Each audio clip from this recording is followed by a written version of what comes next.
Imaginez des armées invisibles qui contrôlent les galaxies, protègent de votre souffle à chaque instant et prient pour votre pardon en ce moment même. Vous n'êtes jamais seul.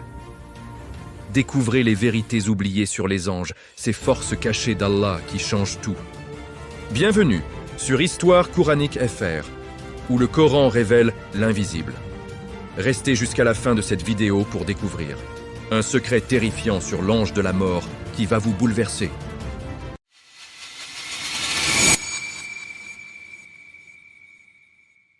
Imaginez, juste à cet instant précis, pendant que vous respirez, des milliards d'êtres de lumière traversent les cieux à une vitesse inimaginable. Ils ne dorment jamais, ils ne mangent jamais, ils ne se fatiguent jamais. Et pourtant, ils contrôlent tout. Le battement de votre cœur, la rotation de la Terre, l'explosion des étoiles les plus lointaines. Ils sont là, partout, et la plupart d'entre nous les ignorent complètement. Aujourd'hui, sur Histoire Coranique FR, nous plongeons dans le monde caché des anges, ces forces terrifiantes et miséricordieuses à la fois, que le Coran et la Sunna décrivent avec une précision qui glace le sang et réchauffe le cœur. Mais attention, ce que vous allez entendre va tout changer dans votre façon de voir le monde invisible. Car les anges ne sont pas de gentils messagers aux ailes blanches, comme sur les cartes de vœux. Non. Certains sont si immenses que la distance entre leur oreille et leur épaule représente un voyage de 700 ans. D'autres ont 40 000 têtes, sur chaque tête 40 000 bouches. Et dans chaque bouche, 40 000 langues qui glorifient Allah sans interruption depuis leur création. Et si je vous disais que ces êtres, aux proportions inimaginables, sont en train de vous regarder en ce moment même? Le messager d'Allah a dit « Le ciel a craqué, et il avait le droit de craquer. Il n'y a pas un espace de 4 doigts dans les cieux sans qu'un ange ne s'y prosterne devant Allah. » Pensez-y une seconde. Chaque millimètre carré du ciel est occupé par un ange en prosternation. Des milliards, des trillions, peut-être des quadrillions. Et il ne s'arrête jamais. Mais ce n'est que le début. Car parmi ces armées infinies, il y en a 8, seulement 8, qui portent le trône d'Allah. Le trône n'est pas un simple siège. Il est si colossal que les 7 cieux et les 7 terres, comparés à lui, sont comme un anneau jeté dans un désert immense. Et ces 8 anges le portent. Pourtant, ces mêmes anges descendent chaque jour supplier Allah pour nous. Ils disent « Notre Seigneur, tu as embrassé toutes choses en miséricorde et en science. Pardonne donc à ceux qui se repentent et suivent ton chemin, et préserve-les du châtiment de l'enfer. » Vous entendez? Des êtres dont la taille défie l'imagination prient pour vous, pour moi, pour chacun de nous. Mais attendez, tout n'est pas si doux, car il existe une catégorie d'anges que personne n'aime évoquer, les gardiens de Jahannam, l'enfer. Ils n'ont pas été créés pour la miséricorde, ils ont été créés pour la punition. Leur regard est si terrifiant que les damnés préféreraient mourir à nouveau plutôt que de les affronter. Le gardien de l'enfer, Malik, répondra un jour à ceux qui crient dans les flammes « Restez-y, ne m'adressez plus la parole !» Imaginez sa voix, froide, sans émotion, sans pitié. Mais voici le premier grand rebondissement.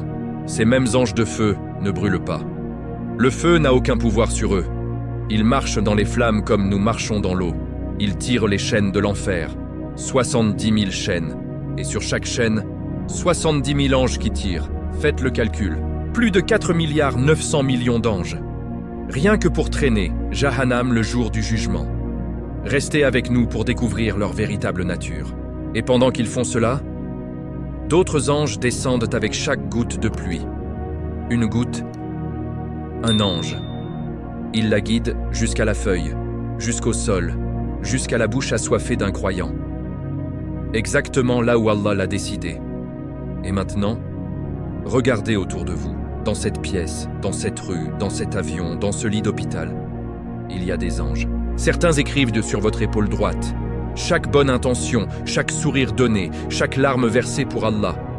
D'autres écrivent sur votre épaule gauche, chaque regard interdit, chaque parole blessante, chaque seconde gaspillée. Mais écoutez bien ceci, c'est crucial. L'ange de gauche n'est pas pressé d'écrire vos péchés. Le prophète a dit « Quand un serviteur veut faire un mal et ne le fait pas, Allah lui inscrit une bonne action complète. » S'il le fait, on ne lui inscrit qu'un seul péché. Bukhari et Muslim. Et dans une autre version sublime, l'ange de gauche attend 7 heures. 7 heures entières. Le stylet est levé, mais il attend. Peut-être vas-tu te repentir, peut-être vas-tu regretter, peut-être vas-tu dire « Astaghfirullah » et si tu le fais, il efface tout. Vous réalisez la miséricorde derrière cette armée invisible? Mais ce n'est pas fini, car il y a des anges qui descendent chaque nuit et chaque jour, et qui se relaient autour de vous. À l'heure de Fajr et à l'heure d'Asr, ils se rencontrent. Les anges de la nuit remontent vers Allah, et Allah, alors qu'il sait déjà tout, leur demande « Comment avez-vous laissé mes serviteurs ?»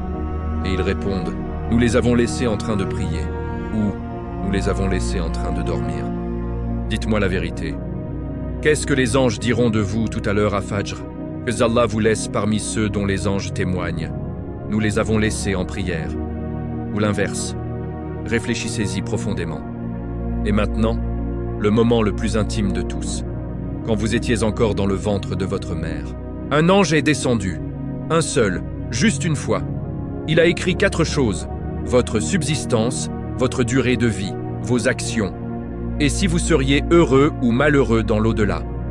Allah savait déjà ce que vous alliez choisir librement, et il l'a fait écrire. Cet ange est reparti. Mais ce qu'il a écrit, vous le vivez seconde après seconde. Et un jour, viendra l'ange que tout le monde redoute, Azraïl, celui qui prend les âmes. Pour le croyant, il arrive avec des anges vêtus de blanc, un parfum de musc envahit la pièce, et ils disent « Sors, ô âme apaisée, vers la satisfaction et le pardon de ton Seigneur. » Et l'âme sort doucement, comme une goutte d'eau qui glisse d'une outre, mais pour celui qui a tourné le dos à Allah. Des anges noirs arrivent, visage hideux, odeur nauséabonde, et ils arrachent l'âme, comme on arrache une épine d'un tissu mouillé, violent, douloureux, insupportable. Et après, le tombeau. 2 anges apparaissent, Munkar et Nakir. Leur nom signifie l'inconnu, le non reconnu. Vous ne les avez jamais vus, vous ne les connaissez pas, mais eux vous connaissent par cœur. Et ils posent 3 questions qui décident de votre éternité. Man Rabbuka, qui est ton Seigneur? Madinuka, quelle est ta religion? Man Nabiyuka, qui est ton prophète? Le croyant répond calmement. Sa tombe s'élargit. Elle devient un jardin du paradis. Il sent l'odeur du paradis. Il voit sa place au paradis. Celui qui a vécu dans l'insouciance. Balbutie, je ne sais pas. J'ai entendu les gens dire. Et sa tombe se resserre. Les côtes s'entrecroisent. Il hurle. Mais personne ne l'entend. Maintenant, posez-vous cette question brûlante. Si Munkar et Nakir venaient frapper à votre poitrine tout de suite, quelle serait votre réponse? Dites-le dans votre cœur. Et si votre réponse n'est pas ferme, il est encore temps, car les anges sont là. Ils écoutent. Ils écrivent. Ils prient pour vous quand vous mentionnez Allah. Et en ce moment même, pendant que vous écoutez cette voix, des anges descendent peut-être autour de vous. Ils forment un dôme de lumière jusqu'au ciel du monde. Et ils disent à Allah, « Ô Seigneur, tes serviteurs se souviennent de toi, pardonne-leur. » Alors, si ce message a touché votre cœur, dites « Amin » à voix haute. Et maintenant, dites-moi dans les commentaires, « Ya Rabbi, fais que les anges témoignent en ma faveur le jour du jugement. Amin. » Écrivez exactement cette phrase, ou votre propre version personnelle, mais écrivez-la. Parce que quand des milliers de personnes écrivent « Amin » en même temps, les anges montent avec ces mots et les présentent devant Allah. Ne passez pas à côté de cette baraka. Abonnez-vous à Histoire Coranique CFR si vous voulez continuer ce voyage dans l'invisible. Likez la vidéo si votre cœur a vibré. Et partagez-la, car celui qui guide vers le bien a la même récompense que celui qui le fait. Chapitre 2 arrive, et il est encore plus intense. Vous n'en êtes pas prêts pour ce qui vient sur Idriss et sa rencontre avec Lot, ange de la mort. Restez jusqu'au bout, qu'Allah nous protège tous et nous rassemble au paradis. Amin. Imaginez un homme si proche d'Allah qu'il pouvait demander la clémence pour un ange, et qu'Allah exauce sa prière. Imaginez cet homme prier pour alléger le poids du soleil, et que le soleil devienne soudain plus léger pour son porteur céleste. Cet homme, c'est Idriss, alayhi salam. Et ce qui va suivre est l'une des histoires les plus étranges, les plus bouleversantes et les plus secrètes du monde invisible. Préparez votre cœur, car vous n'allez pas seulement entendre une histoire, vous allez vivre une rencontre qui a fait trembler même les anges. Idriss, alayhi salam, passait ses journées entre la prédication et l'adoration intense. 3 jours, il enseignait à son peuple. 4 jours, il s'isolait pour ne parler qu'à Allah. Un jour de canicule extrême, sous un soleil qui brûlait la peau comme du fer rouge, Idriss leva les yeux vers le ciel et murmura « Ô mon Seigneur, comment l'ange qui porte ce soleil supporte-t-il cette chaleur chaque jour? Moi, je n'ai tenu qu'1 heure. Allège son fardeau par ta miséricorde. » Et Allah exauça. À cet instant précis, l'ange chargé du soleil sentit un soulagement soudain. La brûlure diminua. Le poids devint supportable. Il s'écria vers le trône « Ô Seigneur, qu'est-ce que cette douceur nouvelle ?» Allah répondit « C'est la dua de mon serviteur Idriss. » L'ange, ému jusqu'au tréfonds de son être de lumière, osa demander « Permets-moi de descendre le rencontrer, je veux être son compagnon. » Allah accepta. Et l'ange descendit. Pendant ce temps, Idriss terminait ses 3 jours de prédication et entrait dans ses 4 jours de retraite. Il marchait seul sous le soleil quand une silhouette apparut soudain devant lui. Un homme d'une beauté surnaturelle, vêtu de blanc éclatant. Le visage illuminé d'une lumière qui ne venait pas du soleil. Idriss le salua. L'inconnu répondit au salam et dit « Ô prophète d'Allah, permets-moi de t'accompagner dans ton adoration ces 4 jours. » Idriss fronça les sourcils. « Personne ne sait où je me retire. Comment m'as-tu trouvé? Je suis un serviteur d'Allah comme toi. J'ai seulement désiré te voir et adorer à tes côtés. » Idriss accepta mais prévint. « Je jeûne, je mange peu, je bois peu, je dors à peine. Je passe mes journées et mes nuits en dhikr. Tu ne pourras pas suivre. » L'ange sourit doucement. « Inch'Allah. Allah me donnera la force. » Et ils partirent ensemble. Toute la journée, marche, dhikr, silence, prosternation, larmes, reconnaissance. Le soir venu, ils virent un berger au loin. L'ange, déguisé, dit « Ô prophète, nous marchons sans savoir où nous dormirons ce soir. Peut-être n'aurons-nous rien à manger. Allons demander du lait à ce berger pour rompre le jeûne. » Idriss s'arrêta net. Son visage changea. Il répondit d'une voix ferme, presque sévère. « Ne redis jamais une chose pareille. C'est Allah qui nous attribue notre subsistance. Où que nous soyons, il sait où nous envoyer notre nourriture. Comment pourrait-il ignorer l'endroit où nous passerons la nuit ?» L'ange baissa la tête. « Astaghfirullah. » Ils continuèrent. La nuit tomba. Ils s'arrêtèrent dans un endroit désert. Idriss avait faim. Il leva les mains et fit dua. Et soudain, une table descendit du ciel. Du pain chaud, des dattes, du miel, de l'eau pure. Idriss dit « Viens, mange avec moi. » L'ange répondit « Je n'ai pas besoin de nourriture. » Idriss comprit enfin. Il murmura « Tu es un ange. » L'ange inclina la tête. « Oui, je suis celui qui porte le soleil. Grâce à ta dua, mon fardeau a été allégé. Je suis venu te remercier et te proposer quelque chose. » Idriss demanda « Quoi donc ? » « Je suis proche d'Azraïl, l'ange de la mort. Il m'écoutera. Formule un vœu, je le transmettrai. » Idriss resta silencieux un long moment. Puis il dit « Je veux rencontrer Azraïl. » L'ange promit de transmettre la demande. Il remonta aux cieux. Azraïl, qui connaissait déjà Idriss de loin, fut touché. Il demanda la permission à Allah. Allah permit. Azraïl descendit sous forme humaine, un homme d'une prestance imposante, au regard profond qui semblait voir à travers les âmes. Il trouva Idriss en pleine adoration. « Salam. » Idriss répondit, mais ne le reconnut pas tout de suite.